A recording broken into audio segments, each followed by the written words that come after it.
Hi friends, இன்றைக்கி நம்ம சூப்பரான ஒரு கார்டன் டிப் தான் பார்க்க போகிறோம்.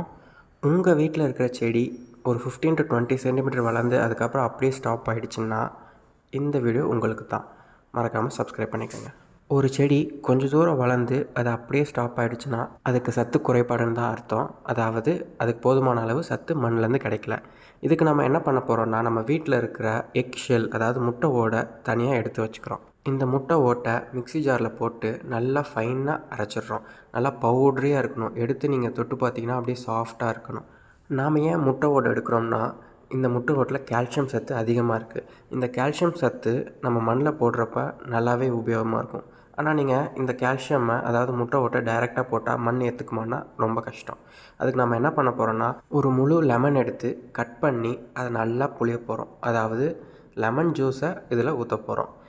ஏன்னா லெமன் ஜூஸில் நமக்கு சிட்ரிக் ஆசிட் இருக்குது. ஸோ எக்ஷெல்லுன்றது கால்சியம் கார்பனேட், நம்ம இதில் சிட்ரிக் ஆசிட் ஆட் பண்ணுறோம். So calcium carbonate plus citric acid combine ஆச்சுன்னா நமக்கு carbon dioxide plus water plus calcium citrate கிடைக்குது. நீங்கள் இந்த எக்ஷெல்லில் லெமன் ஜூஸ் புளியும் போது பார்த்தீங்கன்னா ஒரு கேஸ் மாதிரி ஒன்று ஃபார்ம் ஆகும். அந்த கேஸ் தான் கார்பன் டை ஆக்சைடு. இந்த லெமன் ஜூஸ் கூட எந்த வாட்டரும் மிக்ஸ் பண்ண வேணாம். ஏன்னா கான்சன்ட்ரேட்டட் சைட்ரிக் ஆசிட் கூட தான் நல்லா ரியாக்ட் ஆகும். ஒன்ஸ் லெமன் புளிஞ்சதும் அந்த கேஸ் எவாப்ரேட் ஆனதும் நீங்கள் தட்டு போட்டு மூடி வச்சுக்கலாம். அந்த தட்டு போட்டு மூடி வச்சு 8 hours வச்சுக்கலாம். 8 hours கழித்து தட்டை ஓப்பன் பண்ணி பார்க்குறப்ப அது நல்லா ரியாக்ட் ஆகியிருக்கும். நல்லா ஃபைனாக சாஃப்டாக இருக்கும்.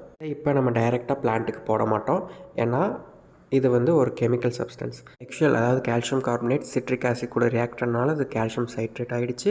இப்போ நீங்கள் அதை தண்ணியில் ஊற்றுனீங்கன்னா இது நல்லா சால்யூபிள் ஆயிரும். அதனால் அதை தண்ணி ஊற்றி கொஞ்சம் நேரம் வச்சுருந்துட்டு அதை நீங்கள் ஒரு பாட்டில்லையோ நீங்கள் ஒரு ஸ்ப்ரேயர்லேயோ நீங்கள் ஊற்றி வச்சுட்டு அதை நீங்கள் எடுத்து செடிக்கு ஊற்றுனீங்கன்னா நல்லா செடி வளரும். இதை ட்ரை பண்ணிவிட்டு கமெண்ட் பண்ணுங்கள். பிடிச்சிருந்தால் லைக் பண்ணுங்கள், சப்ஸ்கிரைப் பண்ணுங்கள். தேங்க்யூ.